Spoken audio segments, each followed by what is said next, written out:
हरे कृष्णा, जय श्री हरि। प्रिय भक्तजनों, आज है गुरुवार और आज आप गुरुवार के दिन बड़ी ही दुर्लभ कथा सुनेंगे। इस कथा को सुनने से भक्तों की सभी मनोकामनाएं भगवान बृहस्पति देव की कृपा से पूर्ण हो जाती है। तो आइए बड़ी ही श्रद्धा और प्रसन्न मन से इस कथा का श्रवण करते हैं। बोलिए बृहस्पति भगवान की जय। आइए श्रवण करते हैं। प्राचीन समय की बात है। भारत में एक राजा राज्य करता था। वह बड़ा प्रतापी तथा दानी था। वह नित्य प्रतिदिन मंदिर में भगवान दर्शन करने जाता था। वह बृहस्पति और गुरु की सेवा किया करता था। उसके द्वार से कोई भी याचक निराश होकर नहीं लौटता था। वह प्रत्येक गुरुवार को व्रत रखता एवं पूजन करता और वह हर दिन गरीबों की सहायता किया करता था। परंतु यह सब बातें उसकी रानी को अच्छी नहीं लगती थी। वह न तो व्रत करती थी और न ही किसी को एक पैसा भी दान में देती थी। वह राजा से भी ऐसा करने को मना करती थी। एक समय की बात है कि राजा एक दिन शिकार खेलने वन को चला गया। घर पर रानी और उसकी दासी थी। उस समय गुरु बृहस्पति साधु का रूप धारण कर राजा के दरबार पर भिक्षा मांगने आए। साधु ने रानी से भिक्षा मांगी तो वह कहने लगी, हे साधु महाराज, मैं इस दान और पुण्य से तंग आ गई हूँ। इस कार्य के लिए तो मेरे पति ही काफी हैं, वो बहुत दान करते हैं। अब आप ऐसी कृपा करें कि सारा धन नष्ट हो जाए तथा मैं आराम से रह सकूं। साधु रूपी बृहस्पति ने कहा, हे देवी, तुम बड़ी विचित्र हो। संतान और धन से तो कोई भी दुखी नहीं होता, इसको सभी चाहते हैं। पापी भी पुत्र और धन की इच्छा करता है। अगर तुम्हारे पास धन अधिक है तो तुम भूखे मनुष्य को भोजन कराओ, प्याऊ लगाओ, ब्राह्मणों को दान दो, धर्मशाला बनवाओ, कुआं, तालाब, बावड़ी, बाग बगीचे आदि का निर्माण कराओ तथा निर्धनों की कन्याओं को उनका विवाह कराओ, साथ ही यज्ञ आदि कराओ। इस प्रकार के कर्मों से आपके कुल का और आपका नाम परलोक में भी सार्थक होगा एवं तुम्हें स्वर्ग की प्राप्ति होगी। परंतु रानी साधु की इन बातों से खुश नहीं हुई। उसने कहा, हे साधु महाराज, मुझे ऐसे धन की आवश्यकता नहीं जिसको मैं अन्य लोगों में दान देती फिरूं तथा जिसको रखने और संभालने में मेरा सारा समय नष्ट हो जाए। साधु ने कहा, हे देवी, यदि तुम्हें ऐसी इच्छा है तो जैसा मैं तुम्हें बताता हूँ तुम वैसा ही करना। बृहस्पतिवार के दिन आंगन को गोबर से लीपना, अपने केसों को पीली मिट्टी से धोना, केसों को धोते समय स्नान करना, राजा से कहना वह हजामत करवाए, भोजन में मांस मदिरा खाना, कपड़े धोबी के यहाँ धुलने देना। इस प्रकार 7 बृहस्पतिवार करने से तुम्हारा सारा धन नष्ट हो जाएगा। यह कहकर साधु महाराज रूपी बृहस्पति देव अंतर ध्यान हो गए। रानी ने साधु के कहने के अनुसार 7 बृहस्पतिवार तक वैसा ही करने का विचार किया। साधु ने बताए हुए अनुसार कार्य करते हुए केवल 3 बृहस्पतिवार ही बीते थे कि उसके समस्त धन नष्ट हो गया। भोजन के लिए दिनों दिन समय परिवार तरसने लगा तथा सांसारिक भोगों से दुखी रहने लगा। तब राजा रानी से कहने लगा कि हे रानी, तुम यहाँ पर रहो, मैं दूसरे देश को जाता हूँ, क्योंकि यहाँ पर मुझे सभी मनुष्य जानते हैं, इसीलिए मैं यहाँ पर कोई काम नहीं कर सकता। मैं अब परदेश जा रहा हूँ, वहाँ कोई काम धंधा करूँगा, शायद हमारे भाग्य बदल जाए। ऐसा कहकर राजा परदेश चला गया। वहाँ जंगल में लकड़ी काटकर लाता और शहर में बेचता। इस तरह से वह अपना जीवन व्यतीत करने लगा। इधर राजा के बिना रानी और दासी दुखी रहने लगी। किसी दिन भोजन मिलता और किसी दिन जल पीकर ही रह जाती। एक समय रानी और दासियां 7 दिन तक भोजन के बिना ही उन्हें दिन बिताने पड़े। तो रानी ने अपनी दासी से कहा, हे दासी, यहाँ पास ही के नगर में मेरी बहन रहती है, वह बड़ी ही धनवान है, तू उसके पास जा और वहां से 5 सेर बेझर मांग कर ले आना, जिससे कुछ समय के लिए हमारा गुजर बसर हो जाएगा। दासी रानी की बहन के पास गई। रानी की बहन उस समय पूजा कर रही थी। बृहस्पतिवार का दिन था। दासी ने रानी की बहन से कहा, हे रानी, मुझे आपकी बहन ने भेजा है, मुझे 5 सेर बेझर दे दो। दासी ने यह बात अनेक बार कही, परंतु रानी की बहन ने कोई उत्तर नहीं दिया, क्योंकि वह उस समय बृहस्पतिवार की कथा सुन रही थी। जब दासी को रानी की बहन से कोई उत्तर नहीं मिला तो वह बहुत दुखी होकर, उसे क्रोध भी आया। वह लौटकर रानी से बोली, हे रानी, आपकी बहन बहुत ही घमंडी है, वह छोटे लोगों से बात भी नहीं करती। मैंने उससे कहा तो उसने तो कोई उत्तर ही नहीं दिया। मैं वापस आपके पास चली आई।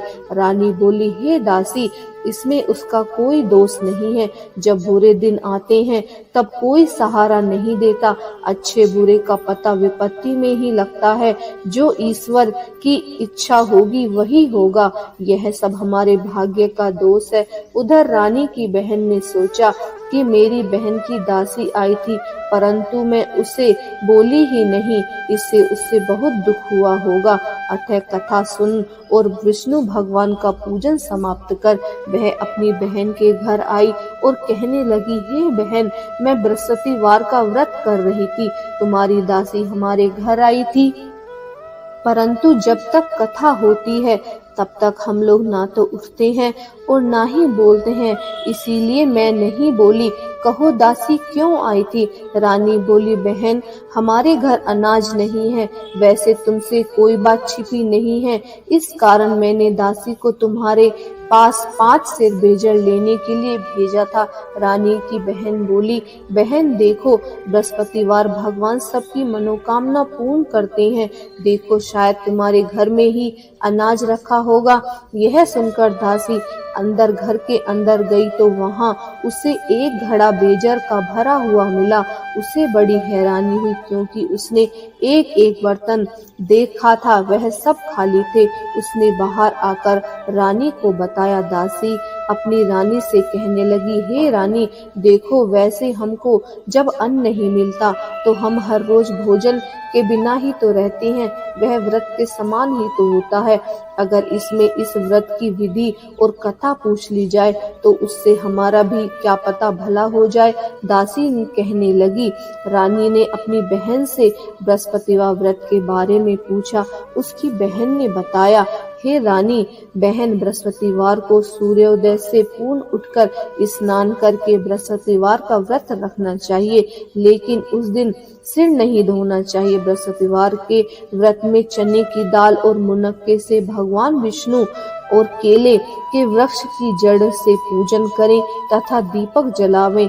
उस दिन एक ही समय भोजन करें, भोजन पीले खाक पदार्थ का करें तथा कथा सुने।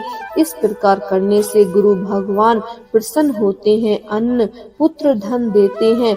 इस तरह व्रत और पूजन की विधि बताकर रानी की बहन अपने घर लौट गई। रानी और दासी दोनों ने निश्चय किया कि वे बृहस्पतिवार भगवान का पूजन जरूर करेंगी। 7 दिन बाद जब बृहस्पतिवार आया तो उन्होंने व्रत रखा। गुड़शाला में जाकर चना और गुड़ बीन कर लाईं तथा उसी दाल से केले की जड़ में विष्णु भगवान का पूजन किया।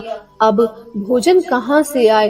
दोनों बड़ी दुखी हुई, परंतु उन्होंने व्रत किया था, इस कारण बृहस्पति देव भगवान प्रसन्न थे। वे एक साधारण व्यक्ति के रूप में 2 थाली में पीला भोजन लेकर आए और दासी को देकर बोले, हे दासी, यह भोजन तुम्हारे और रानी के लिए है, तुम दोनों इस भोजन को कर लेना।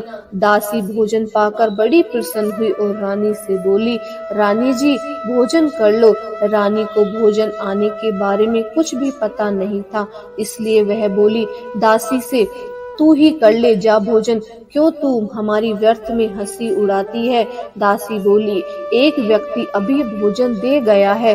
रानी कहने लगी, वह भोजन तेरे लिए ही दे गया होगा, तू ही भोजन कर ले। दासी ने कहा, वह व्यक्ति हम दोनों के लिए 2 थालों में भोजन दे गया है, इसीलिए मैं और आप दोनों ही साथ साथ भोजन करेंगी। फिर दोनों ने गुरु भगवान को नमस्कार कर भोजन प्रारंभ किया। उसके बाद से वे प्रत्येक बृहस्पतिवार को गुरु भगवान का व्रत और पूजन करने लगी। बृहस्पतिवार भगवान की कृपा से उनके पास धन हो गया, परंतु रानी फिर पहले की तरह से आलस्य करने लगी। तब दासी बोली, देखो रानी, तुम पहले भी इस प्रकार आलस्य करती थी, तुम्हारे धन के रखने में कष्ट होता था, इस कारण सभी धन नष्ट हो गया। अब गुरु भगवान की कृपा से धन मिला है तो फिर से तुम्हें आलस होता है। बड़ी मुसीबतों के बाद हमारे यहाँ धन आया है, इसीलिए हमें दान पुण्य करना चाहिए। तुम्हें भूखे मनुष्य को भोजन कराओ, प्याऊ लगवाओ, ब्राह्मणों को दान दो, कुआं तालाब बावड़ी आदि का निर्माण करवाओ, मंदिर पाठशाला बनाकर दान दो, कुंवारी कन्याओं का विवाह कराओ, धन को शुभ कार्यों में खर्च करो, जिससे तुम्हें और तुम्हारे कुल का यश बढ़ेगा तथा स्वर्ग प्राप्त हो और पितृ प्रसन्न होंगे। दासी की बात मानकर रानी ने इसी प्रकार के कर्म करने प्रारंभ किए, जिससे उनका काफी यश फैलने लगा। एक दिन रानी और दासी आपस में विचार करने लगी कि न जाने राजा किस दशा में होंगे, उनकी कोई खोज खबर भी नहीं है। गुरु भगवान से उन्होंने प्रार्थना की और भगवान ने रात्रि में राजा को स्वप्न में कहा, हे राजा, उठ, तेरी रानी तुझे याद करती है, अब अपने देश को लौट जा। राजा प्रातःकाल उठकर जंगल में लकड़ियां काटकर लाने के लिए जंगल की ओर चल पड़ा। जंगल से गुजरते हुए वह सोचने लगा कि रानी की गलती से हमारे कितने दुख हमें भोगने पड़े। राजपाट छोड़कर उसे जंगल में आकर रहना पड़ा। जंगल से लकड़ियां काटकर उन्हें बेचकर गुजारा करना पड़ा। उसी समय उस जंगल में बृहस्पति देव एक साधु का रूप धारण कर आए और राजा के पास आकर बोले, हे लकड़हारे, तुम इस सुनसान जंगल में किस चिंता में बैठे हो, मुझे बताओ। यह सुनकर राजा के नेत्रों में जल भर आया और साधु की वंदना कर बोला, हे प्रभु, आप सब कुछ जानने वाले हैं। इतना कहकर राजा ने साधु को अपनी संपूर्ण कहानी सुना दी। महात्मा तो स्वभाव के ही दयालु होते हैं। वे राजा से बोले, हे राजा, तुम्हारी पत्नी ने बृहस्पतिवार देव के प्रति अपराध किया था, जिसके कारण तुम्हारी यह दशा हुई। अब तुम किसी प्रकार की चिंता मत करो, भगवान तुम्हें पहले से अधिक धन देंगे। देखो, तुम्हारी पत्नी ने बृहस्पतिवार का व्रत करना आरंभ कर दिया है। अब तुम भी बृहस्पतिवार का व्रत करके चने की दाल व गुड़ और जल को लोटे में डालकर केले के पत्तों से भगवान विष्णु का पूजन करो। फिर कथा कहो या सुनो, भगवान तुम्हारी सब मनोकामनाओं को पूर्ण करेंगे। साधु को प्रसन्न देखकर राजा बोला, हे प्रभु, मुझे लकड़ी बेचकर इतना पैसा भी नहीं बचता जिससे भोजन करने के उपरांत कुछ बचा सकूं। मैंने रात्रि में अपनी रानी को व्याकुल देखा। हे, मेरे पास कोई धन नहीं, इससे समाचार जान सकूं। फिर मैं बृहस्पतिवार की कौन सी कहानी कहूँ या सुनूं, मुझे तो कुछ भी मालूम नहीं है। साधु ने कहा, हे राजा, तुम किसी बात की चिंता मत करो। बृहस्पतिवार के दिन तुम रोजाना की तरह लकड़ियां लेकर शहर में जाओ। तुम्हें दुगना, रोज के से ज्यादा दुगना धन प्राप्त होगा, जिससे तुम भली भांति भोजन कर लोगे तथा बृहस्पति देव की पूजा का सामान भी आ जाएगा। बृहस्पति देव की कथा इस प्रकार है, आइए सुनते हैं। प्राचीन काल में एक बहुत ही धनवान ब्राह्मण था। उसके कोई संतान नहीं थी। वह नित्य पूजा पाठ करता था, परंतु उसकी पत्नी बहुत मलिन के साथ रहती थी। वह न स्नान करती थी और न ही किसी देवता का पूजन करती थी। प्रातःकाल उठते ही सर्वप्रथम भोजन करती, बाद में कोई अन्य कार्य करती थी। ब्राह्मण देवता बहुत दुखी रहते थे, पत्नी को बहुत समझाते थे, किंतु उसका कोई परिणाम न निकलता। भगवान की अनुकंपा से एक समय उस ब्राह्मण की पत्नी गर्भवती हुई और 10वें महीने में एक सुंदर कन्या को उसने जन्म दिया। निर्धन ब्राह्मण कन्या के जन्म से बहुत दुखी हुआ। धीरे धीरे ब्राह्मण की कन्या बड़ी होने लगी। बचपन से ही उस कन्या की रुचि भगवान विष्णु की पूजा में थी। वह प्रातः उठते ही स्नान आदि करके भगवान विष्णु की पूजा करने मंदिर में जाती थी। बृहस्पतिवार को व्रत करके विधि विधान पूजा पाठ करती थी। पूजा पाठ के बाद वह पढ़ने के लिए पाठशाला में जाती थी। घर में चलते हुए वह मुट्ठी भर जौ साथ लेकर जाती और पाठशाला के रास्ते में थोड़े थोड़े जौ गिराती जाती थी। वह जब पाठशाला से घर लौटती तो जौ के वह दाने सोने में बदले हुए मिलते थे। लड़की सभी सोने के दाने बीन लाती थी। एक दिन जब वह सोने के दानों को साफ कर रही थी तो उसकी माँ ने कहा, बेटी, सोने के दाने साफ करने के लिए सोने का सूप भी तो होना चाहिए। अगले दिन बृहस्पतिवार था। उसने भगवान बृहस्पति देव की पूजा करते हुए प्रार्थना की, हे भगवान, यदि मैंने आपका व्रत विधि विधान से किया हो तो मुझे सोने का सूप दे दो। भगवान बृहस्पतिवार देव ने उसकी मनोकामना पूर्ण करने का वचन दिया। पाठशाला से लौटते समय उसे रास्ते में सोने का सूप पड़ा हुआ मिला। घर लौटकर सोने का सूप अपनी माँ को दिखाकर वह सोने के दाने साफ करने लगी। उसी समय नगर का राजकुमार उसके घर के पास से गुजर रहा था। उस सुंदर लड़की को सोने के सूप में जौ साफ करते देख राजकुमार का उस पर मन मोहित हो गया। महल में लौटकर राजकुमार ने राजा से उस लड़की के विवाह करने की इच्छा प्रकट की तो राजा ने ब्राह्मण को महल में बुलाकर राजकुमार से उसकी लड़की के विवाह की बात कही। ब्राह्मण तैयार हो गया। धूमधाम से उस लड़की का विवाह राजकुमार से हो गया। दुल्हन बनकर ब्राह्मण की लड़की महल में चली गई। लड़की के चले जाने से ब्राह्मण फिर निर्धन हो गया। उसे कई कई दिनों तक भोजन नहीं मिलता था। वह बहुत दुखी होकर ब्राह्मण एक दिन अपनी लड़की के पास गया। उस अपने पिता से निर्धनता का समाचार सुनकर उसे बहुत सा धन देकर पिता को उसने विदा किया।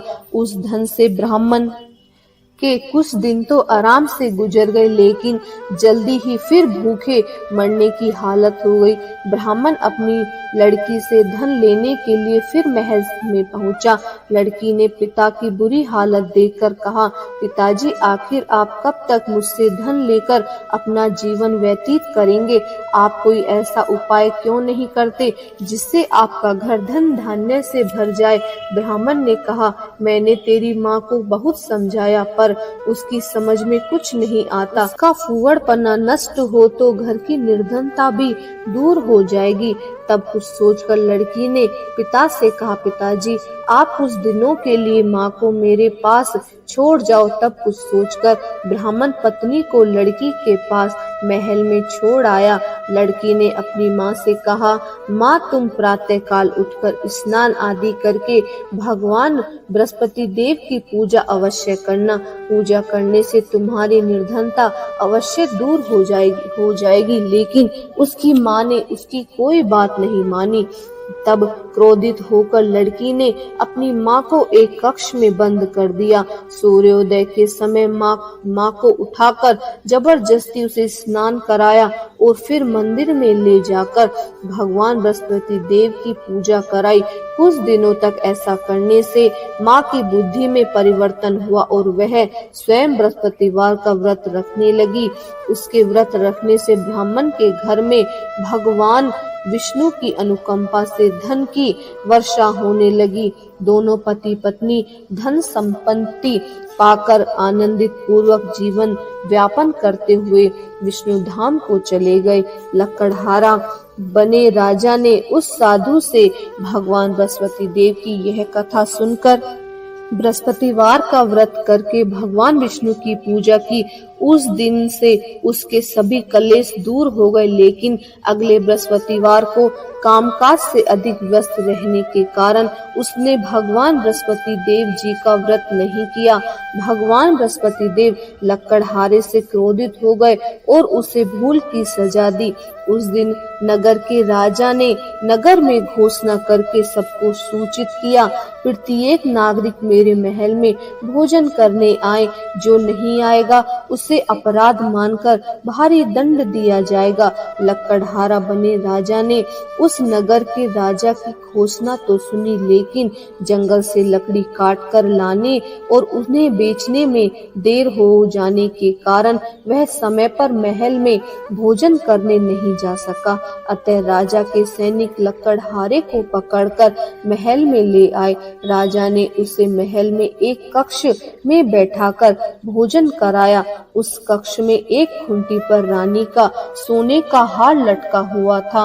लकड़हारा अकेला उस कक्ष में भोजन कर रहा था। तभी उसने एक आश्चर्यजनक घटना घटती हुई देखी। देखते ही देखते वह खूंटी हार को निगल गई।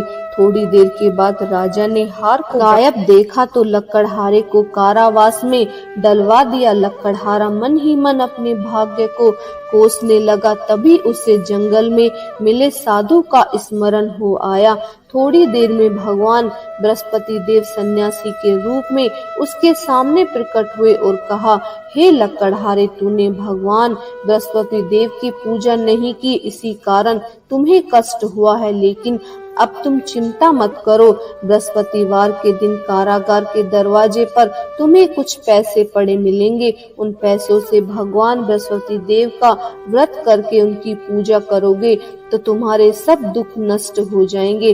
बृहस्पतिवार के दिन दरवाजे पर पड़े मिले पैसों से चने और गुड़ मंगवाकर लकड़हारे ने बृहस्पतिवार की कथा कही और तो भगवान बृहस्पति देव ने प्रसन्न होकर उस नगर के राजा को स्वप्न में लकड़हारे को कारागार से मुक्त करने को कहा। सुबह राजा ने अपने कक्ष में आकर देखा तो खूंटी पर रानी का हार टंगा हुआ था। राजा ने लकड़हारे को मुक्त कर दिया और उसे धन और आभूषण देकर विदा किया। लकड़हारा बना राजा उस नगर में चलकर अपने नगर में पहुंचा तो उस नगर में कुएं, धर्मशाला, बाग बगीचे देखकर बहुत प्रसन्न हुआ। राजा ने किसी से पूछा, ये कुएं, धर्मशालाएं किसने बनवाई हैं? सबने उसे बताया कि ये सब रानी और उसकी दासी ने बनवाए हैं। राजा महल में पहुंचा तो रानी से उसका भव्य स्वागत किया। तब राजा ने निश्चय किया कि सप्ताह में एक बार तो सभी बृहस्पति देव का व्रत तथा पूजन करते हैं। मैं दिन में 3 बार बृहस्पतिवार की कथा कहूँगा। कुछ दिनों के बाद राजा को अपनी बहन की याद आई। एक दिन घोड़े पर सवार होकर राजा अपनी बहन से मिलने चल दिया। अभी राजा नगर के बाहर पहुंचा ही था कि उसने कुछ लोगों को एक शव को ले जाते देखा। राजा को स्मरण हो आया कि आज उसने किसी को बृहस्पतिवार की व्रत कथा नहीं सुनाई है। राजा ने उन लोगों को रोककर कहा, भाइयों, आप सबको ले जाने से पहले मुझसे बृहस्पतिवार की कथा सुन लो। लोगों ने राजा पर क्रोधित होते हुए कहा, तुम पागल तो नहीं हो गए हो? लेकिन कुछ बूढ़े लोगों ने कहा, अच्छा भाई, साथ में चलते चलते तुम अपनी कथा भी सुना। राजा ने चलते हुए आधी कथा ही सुनाई थी कि सब हिलने लगा। राजा के पूरी कथा सुनते ही शव उठकर बैठ गया। लोगों ने हैरानी से दांतों तले उंगली दबाई और अगले बृहस्पतिवार से भगवान बृहस्पति देव का व्रत करने व कथा सुनने का निश्चय कर लिया। अब घोड़े पर सवार राजा चलते हुए एक किसान के पास पहुंचा। किसान अपने खेत में हल चला रहा था। राजा ने कहा, अरे भाई, मुझसे बृहस्पतिवार का कथा सुन लो। किसान झुंझलाकर बोला, अरे भाई, देख नहीं रहे हो, जितने देर तक तुम्हारी कथा सुनूंगा उतनी देर में तो मैं पूरा हल चला लूंगा। राजा निराश होकर चलने लगा। तभी किसान के बैल लड़खड़ाकर जमीन पर गिर पड़े। किसान के पेट में भी जोर का दर्द होने लगा। उस किसान की पत्नी जब खाना लेकर आई तो उसने किसान से इस बारे में पूछा। किसान ने घुड़सवार की पूरी कहानी सुनी। किसान की पत्नी दौड़ती हुई राजा के पास पहुंचकर हाथ जोड़कर बोली, भैया, मैं तुम्हारी कथा सुनने को तैयार हूँ। राजा ने उसके साथ खेत पर पहुंचकर बृहस्पतिवार की कथा सुनाई। तभी बैल उठकर खड़े हो गए। किसान के पेट का दर्द भी तुरंत ही ठीक हो गया। राजा अपनी बहन के घर पहुंचा तो उसकी बहुत आव भगत हुई। अगले दिन सुबह उठकर राजा ने देखा कि घर के सभी लोग भोजन कर रहे हैं। किसी भूखे को बृहस्पतिवार की कथा सुनाए बिना राजा भोजन नहीं करता था। उसने बहन से कहा, बहन, क्या घर में कोई ऐसा व्यक्ति नहीं है जिसने अभी तक भोजन न किया हो? उसकी बहन बोली, भैया, हमारे घर में तो क्या आपको पूरे नगर में कोई ऐसा व्यक्ति नहीं मिलेगा जिसने सुबह सुबह भोजन नहीं किया हो। राजा अपनी बहन के घर के बाहर निकलकर उस नगर में बिना भोजन के व्यक्ति की तलाश करने लगा। एक गड़ियारे के घर में उसका बेटा बीमार होने के कारण भूखा पड़ा हुआ था। राजा ने उसको जाकर बृहस्पतिवार की कथा सुनाई। कथा सुनते सुनते गडरिये का बीमार बेटा बिल्कुल ठीक हो गया। सबने राजा को बहुत प्रशंसा की। एक दिन राजा ने अपनी बहन से कहा, बहन, अब हम अपने घर जाना चाहते हैं, तुम भी हमारे साथ चलो, कुछ दिन वहाँ रहकर लौट आना। राजा की बहन ने अपनी सास से पूछा तो सास ने ताने देते हुए कहा, बहू, मैके जाना हो तो तू अकेली ही जाना, मेरे पोते को नहीं लेकर जाना, तुम्हारे भाई को कोई संतान नहीं है, कहीं तुम्हारी भाभी मेरे पोते पर कोई जादू टोना न कर दे। दूसरे कक्ष में बहन की सास की बातें सुनकर राजा दुखी मन से अकेला ही अपने नगर को लौट गया। रानी ने राजा से कहा, आप तो अपनी बहन को साथ लेने की बात कहकर गए थे, फिर बहन को क्यों नहीं लाए? तब राजा ने दुखी होते हुए कहा, रानी, हम निसंतान हैं, इसीलिए कोई हमारे घर आना पसंद नहीं करता। रानी ने राजा को समझाया, हे प्राणनाथ, हमें बृहस्पति देव ने सब कुछ दिया है, अब भगवान बृहस्पति देव हमें संतान भी अवश्य देंगे। बृहस्पतिवार को विधिवत व्रत करते हुए राजा रानी ने भगवान बृहस्पति देव से संतान के लिए प्रार्थना की। कुछ दिनों के बाद उन्हें स्वप्न में दर्शन देते हुए कहा, हे राजन, तेरी मनोकामना अवश्य पूरी होगी। एक सप्ताह बाद रानी गर्भवती हो गई। 10वें महीने में रानी के एक सुंदर पुत्र को जन्म दिया। राजा रानी जीवन पर्याप्त बृहस्पतिवार का व्रत करते रहे। उसके घर में धन की वर्षा होती रही। इस तरह आनंद पूर्वक जीवन यापन करते हुए राजा रानी भगवान बृहस्पति देव की अनुकंपा से मोक्ष को प्राप्त करके सीधे वैकुंठ धाम पहुँच गए। बृहस्पतिवार का व्रत जो भी विधि विधान से करता है, जो स्त्री पुरुष भगवान विष्णु की पूजा करते हैं, भगवान उनकी समस्त मनोकामनाएं पूर्ण करते हैं। बोलिए विष्णु भगवान की जय। आइए अब सुनते हैं भगवान विष्णु की आरती। ओम जय जगदीश हरे, स्वामी जय जगदीश हरे, भक्ति जनों के संकट, दास जनों के संकट क्षण में दूर करे। ओम जय जगदीश हरे, जो ध्यावे फल पावे, दुख विन से मन का, स्वामी दुख विन से मन का, सुख संपत्ति घर आवे, सुख संपत्ति घर आवे, कष्ट मिटे तन का। ओम जय जगदीश हरे, मात पिता तुम मेरे, शरण गहूँ मैं किसकी, स्वामी शरण गहूँ मैं किसकी, तुम बिनी और न दूजा, प्रभु बिनी और न दूजा। आस करूं मैं जिसकी, ओम जय जगदीश हरे। तुम पूरन परमात्मा, तुम अंतर्यामी, स्वामी तुम अंतर्यामी। पार ब्रह्म परमेश्वरी, पार ब्रह्म परमेश्वरी, तुम सबके स्वामी। ओम जय जगदीश हरे। तुम करुणा के सागर, तुम पालन करता, स्वामी तुम पालन करता। मैं मूरख खल कामी, मैं सेवक तुम स्वामी, कृपया करो भरिता। ओम जय जगदीश हरे। तुम हो एक अगोचर, सबके प्राणपति, स्वामी सबके प्राणपति। किस विध मिलूं दयामय, किस विध मिलूं दयामय, तुमको मैं कुमति। ओम जय जगदीश हरे। दीन बांधु दुख हरिता, तुम रक्षक मेरे, स्वामी तुम ठाकुर मेरे। अपने हाथे उठाओ, करुणा हस्ते उठाओ, द्वार पड़ा तेरे। ओम जय जगदीश हरे। विषय विकार मिटाओ, पाप हरो देवा, स्वामी कष्ट हरो देवा। श्रद्धा भक्ति बढ़ाओ, श्रद्धा भक्ति बढ़ाओ, संतन की सेवा। ओम जय जगदीश हरे।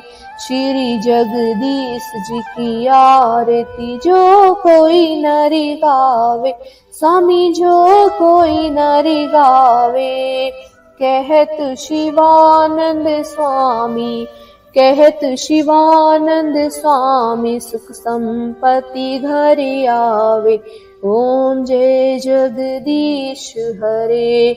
बोलिए बृहस्पति भगवान की जय, विष्णु भगवान की जय, लक्ष्मी माता की जय।